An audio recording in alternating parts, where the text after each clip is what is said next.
Today, we're going to be taking a look at dynamic parameterized replays. This functionality allows you to parameterize any existing conversation. Previously, we demonstrated Dial's replay and compare functionality by asking a model for some travel advice. Let's have a very similar conversation, but this time, we won't rely on any pre-existing prompts or templates. Let's ask Anthropic's Claude 3.5 Sonnet for some help with an upcoming trip. We're traveling to Iceland. Can you please suggest 10 of the most popular attractions? I'll be there for 14 days. The model returns some simple suggestions. Let's follow up by asking it about the best local cuisine. Just for fun, let's switch up our model here to a text-to-image model and ask it to draw a family in the Blue Lagoon for us. So, we now have our simple conversation about a trip to Iceland. Let's see how dynamic parameterization works. You can select any message from your conversation and tell Dial that you actually want it to be a parameterized template. So, from this conversation, let's select our first prompt and turn the destination into a variable.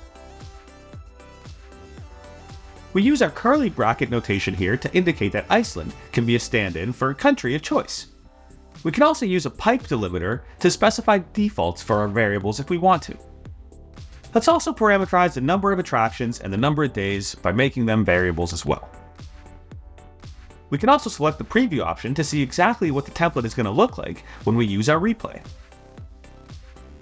Note that this is simply a text search, so you can parameterize as much or as little of the prompt as you want. We'll keep our local cuisine prompt as plain text with no variables.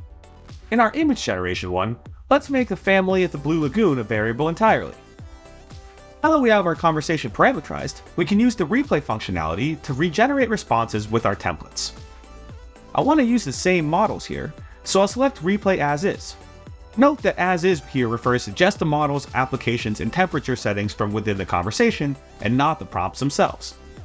You can switch to any other model or application that you want, but please be aware that if you select a different model or application, then none of the switching between models will apply. It'll route all prompts of this conversation to the newly selected model. As you can see, when we hit the replay button, we are now asked to input values for the variables we created earlier. Let's say this time we want to go to Florida, and we want just 5 of the main attractions for a week-long trip. You can see the LLM answering, and then the conversation proceeding to ask about the local cuisine, without any input because we did not parameterize it. Finally, it asks us to fill in the template for the image generation. Let's ask for a child in Walt Disney World. All conversations can now be parameterized on the fly. This was just a simple demonstration of a little Gen AI-aided travel suggestion, but we recognize that real business problems are often much more involved. When combined with Dial's collaborative capabilities such as publications, exporting, and sharing, enterprises and individuals will now be able to tackle the most complex conversational workflows more efficiently and effectively through the help of parameterized replays. Thank you.